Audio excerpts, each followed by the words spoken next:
গণটিকাদানের দ্বিতীয় দিনে বৃষ্টি উপেক্ষা করে কেন্দ্রে কেন্দ্রে ভিড়। করোনায় আজও শতাধিক মৃত্যু। 11 আগস্ট থেকে ধাপে ধাপে শিথিল হবে বিধিনিষেধ। করোনা সংক্রমণের মধ্যেই প্রতিদিন ডেঙ্গুতে রেকর্ড আক্রান্ত। শিশুর সংখ্যাই বেশি। এ ধরনের ডেঙ্গুই 2018-তে ছড়ায় মহামারী আকারে। কেন বঙ্গবন্ধু হত্যাকাণ্ড? প্রশ্ন প্রধানমন্ত্রীর। জাতির জনকের অবর্তমানের রাজনৈতিক দিক নির্দেশনা দিয়েছেন বঙ্গমাতা। শেখ ফজিলাতুন্নেসার জন্মবার্ষিকীতে শ্রদ্ধা। দেশীয় অস্ত্র হাতে চট্টগ্রামে যুবকের তাণ্ডব। 1 ঘণ্টার রুদ্ধশ্বাস অভিযানে আটক করল পুলিশ। সাবেক স্ত্রী, সন্তান ও শ্বশুরকে হত্যার চেষ্টা। এবং চিত্রনায়িকা পরিমণি সহ অন্যান্যদের জিজ্ঞাসাবাদে বেরিয়ে আসছে অনেক ভিআইপির নাম, জানালো সিআইডি। রয়েছে ব্যাংকার সহ বিভিন্ন পেশাজীবী।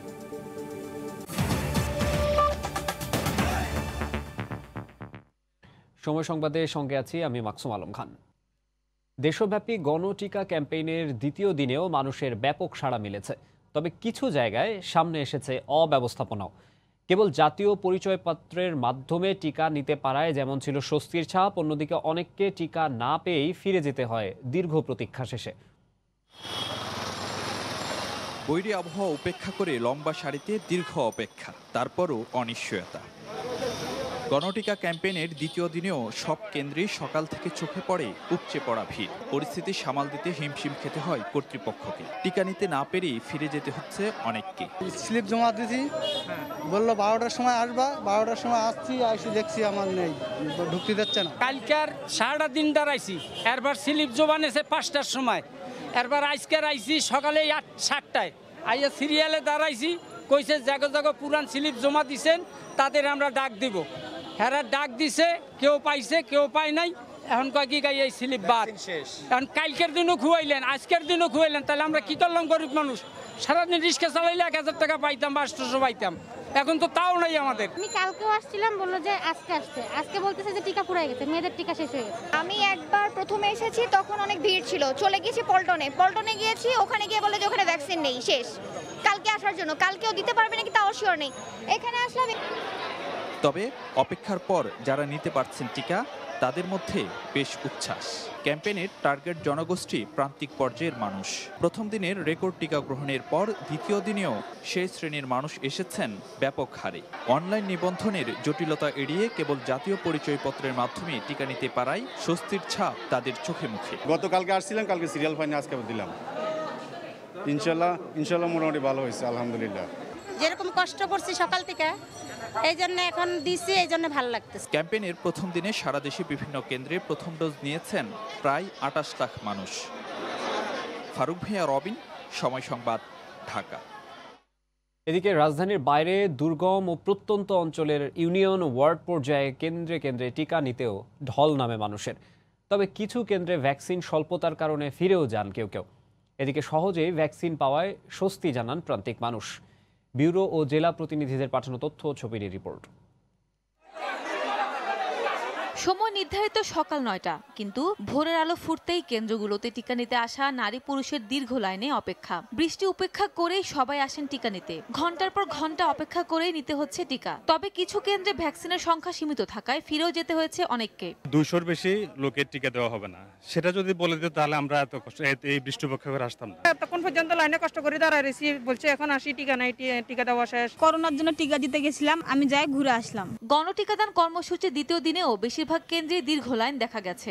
অনলাইনে নিবন্ধন না করেই সহজে টিকা পাওয়ায় খুশি প্রান্তিক জনগোষ্ঠী। বহুত দূর থেকে আমরা আইছি। অনলাইনে অনেক সময় আছে, দেখা গেছে লোডিং এর কারণে অ্যাপ্লাই হচ্ছে না, আর আজকে যেটা ইনস্ট্যান্ট, এটা আমাদের খুব ভালো লাগতেছে। প্রাণঘাতী করোনা ভাইরাসের বিরুদ্ধে লড়াইয়ে গণটিকা দেওয়া হচ্ছে দেশের প্রত্যন্ত জেলাগুলোতেও। চলমান ক্যাম্পেইনের সময় বাড়ানোর আহ্বান জানান অনেকেই। মানুষের ভিড়তে আর যাবারে ভাই না, আমরা টিকা পামো কি না পামো। হাজার হাজার মানুষ, আমি বুড়ো মানুষ, করোনার টিকা দিতে এসে না জানি করোনাই হয়ে যায়, যেই চাপাচাপি আর গ্যাদারিং। সকাল 7টার থেকে দাঁড়াইছি, টিকা যে আমি কখন পাবো। 600 তুলনায় মানুষ এই জায়গায় আজকে আসছে 1500। দেশব্যাপী গণটিকার এই ক্যাম্পেইনের আওতায় 4600টি ইউনিয়নে, 1054টি পৌরসভায় এবং সিটি কর্পোরেশন এলাকায় 433টি ওয়ার্ডে একযোগে টিকা দেওয়া হচ্ছে, যা চলবে 12 আগস্ট পর্যন্ত। সাদিয়া আফরিন, সময় সংবাদ। করোনার ভারতীয় ডেল্টা ভ্যারিয়েন্টের দাপটে টালমাটাল দেশ। 24 ঘন্টায় রাজধানীর বাইরেই মারা গেছেন 134 জন। এর মধ্যে প্রাণহানি ও শনাক্তের হার দুটোই সর্বোচ্চ ফরিদপুরে। জেলায় মারা গেছেন 19 জন। এদিকে শয্যা আর আইসিইউ সংকটে হাসপাতালগুলোতে রোগী ও স্বজনদের হাহাকার। রিপোর্টার ও জেলা প্রতিনিধিদের পাঠানো তথ্য ও ছবিতে রিপোর্ট।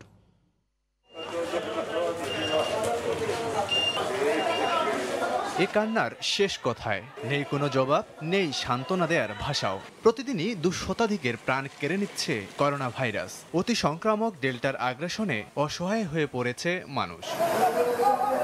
স্বজনদের আহাজারি আর রোগীর মৃত্যু যন্ত্রণায় হাসপাতালগুলো ভারী হয়ে উঠেছে।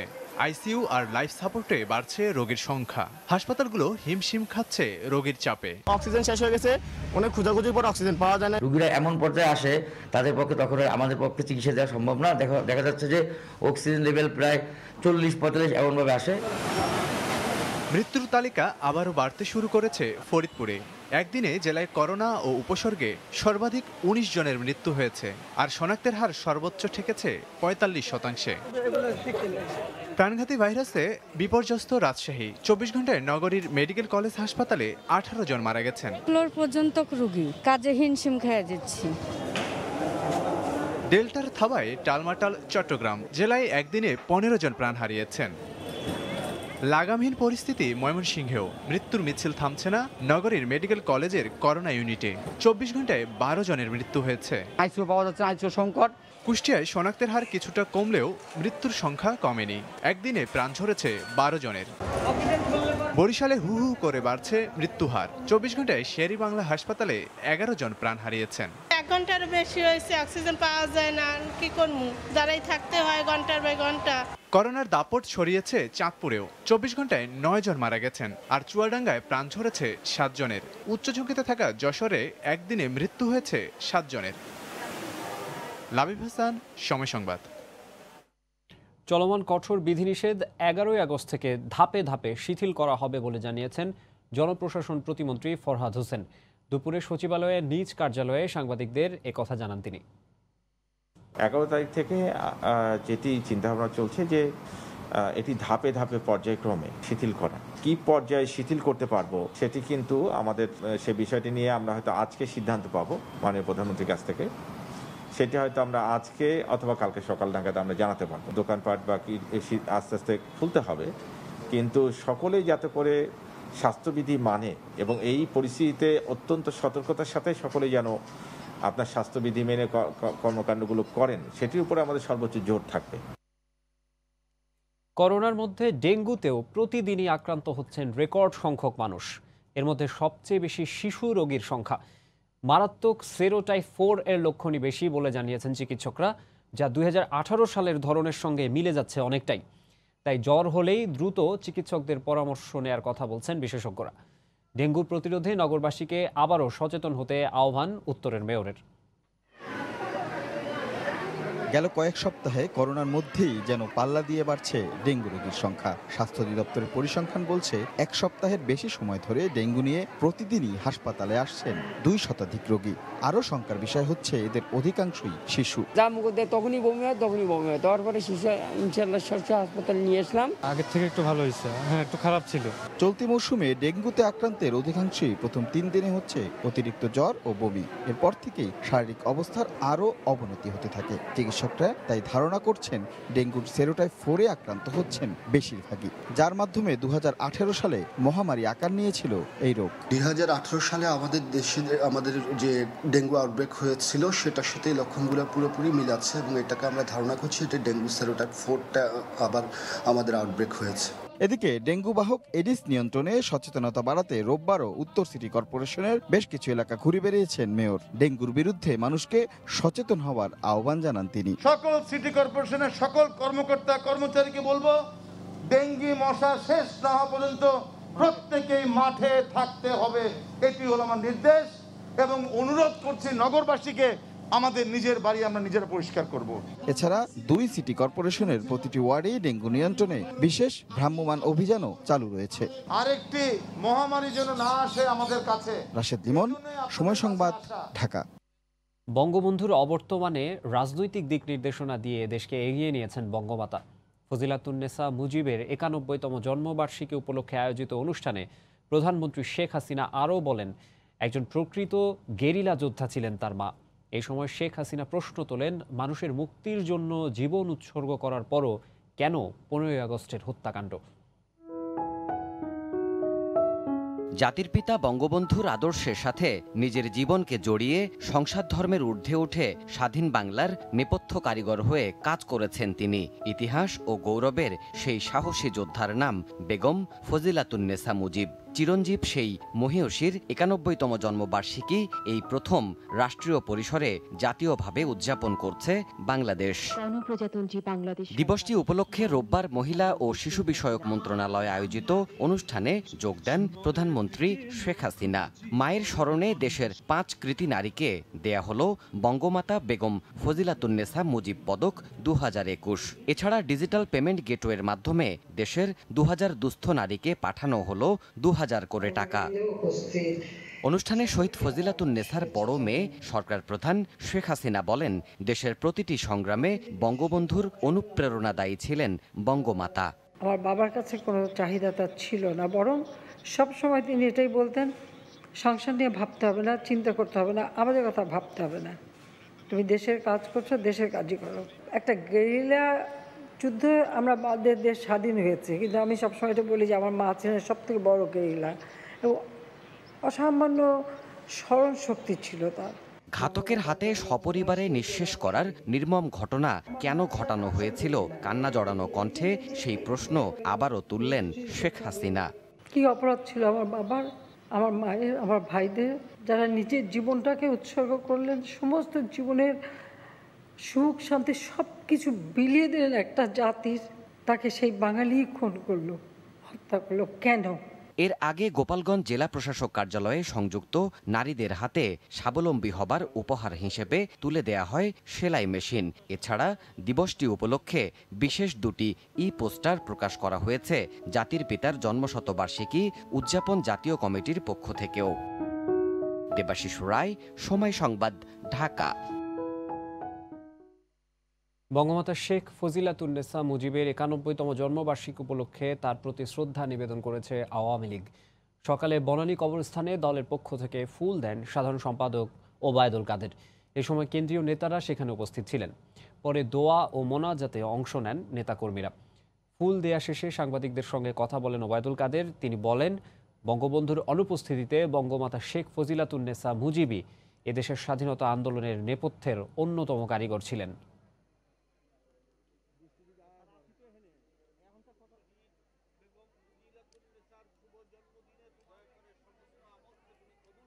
সকল সংগ্রামে বঙ্গবন্ধুকে তিনি সাহস দিয়েছেন, শক্তি দিয়েছেন। তিনি বাংলার সেই বিজয় লক্ষ্মী নারী, 20 শতকের সবার সেরা বাঙালি বঙ্গবন্ধু আর সেরা বাঙালি নারী ফজিলাতুন্নেসা মুজিব। ইতিহাসের এ সাহসী নির্লোভ নারী, যার কোনো অহংকার ছিল না, যিনি ছিলেন জাতীয় মুক্তি সংগ্রাম এবং আমাদের স্বাধিকার সংগ্রামের নীরব সংগঠক। নাটোরের গুরুদাসপুরে নিয়ন্ত্রণ হারিয়ে পিকআপ উল্টে নারী সহ 6 জন নিহত হয়েছেন। এই মুহূর্তে ঘটনাস্থলে আছেন রিপোর্টার আল মামুন। সরাসরি চলে যাচ্ছি তার কাছে। মামুন,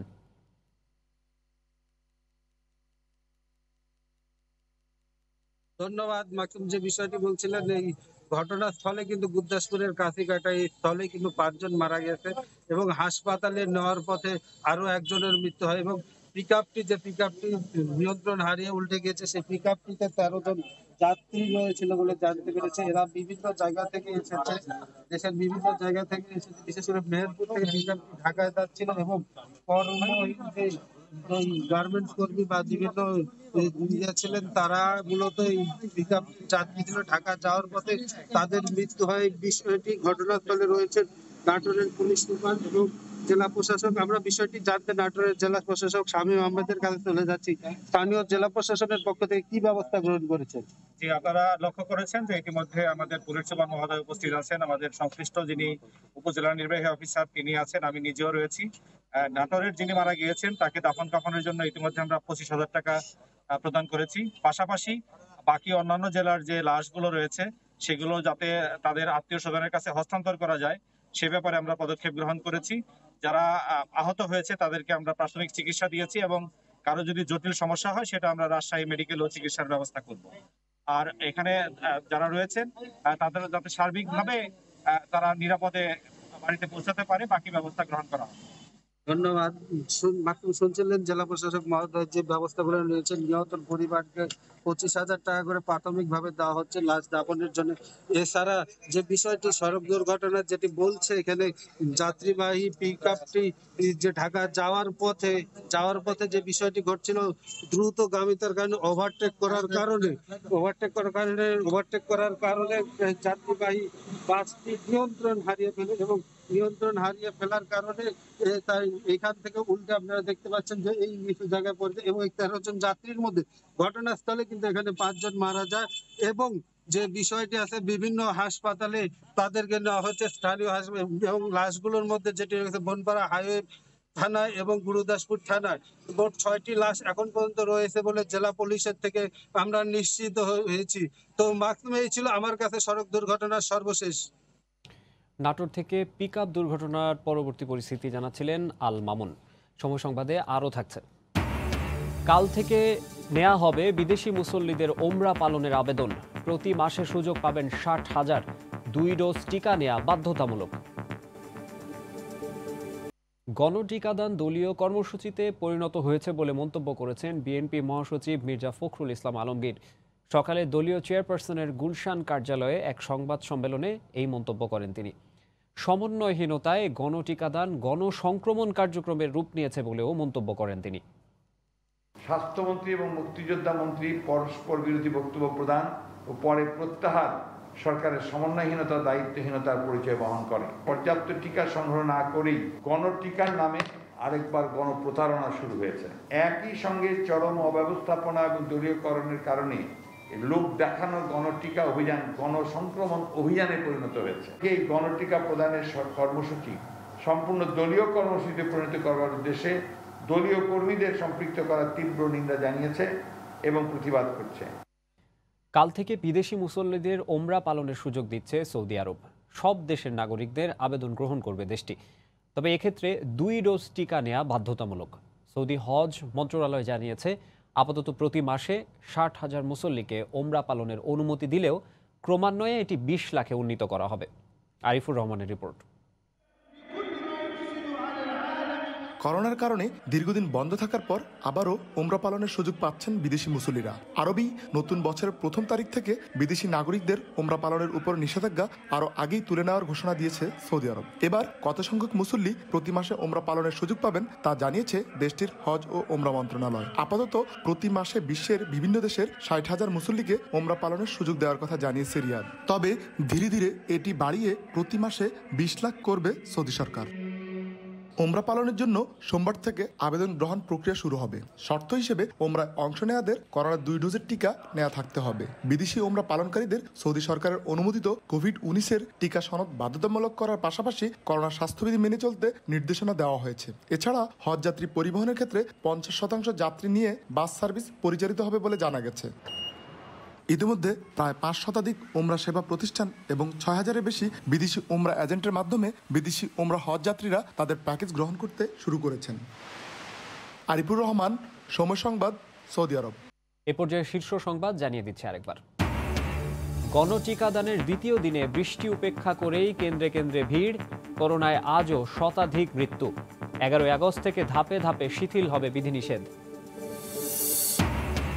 কেন বঙ্গবন্ধু হত্যাকাণ্ড? প্রশ্ন প্রধানমন্ত্রীর। জাতির জনকের অবর্তমানে রাজনৈতিক দিক নির্দেশনা দিয়েছেন বঙ্গমাতা।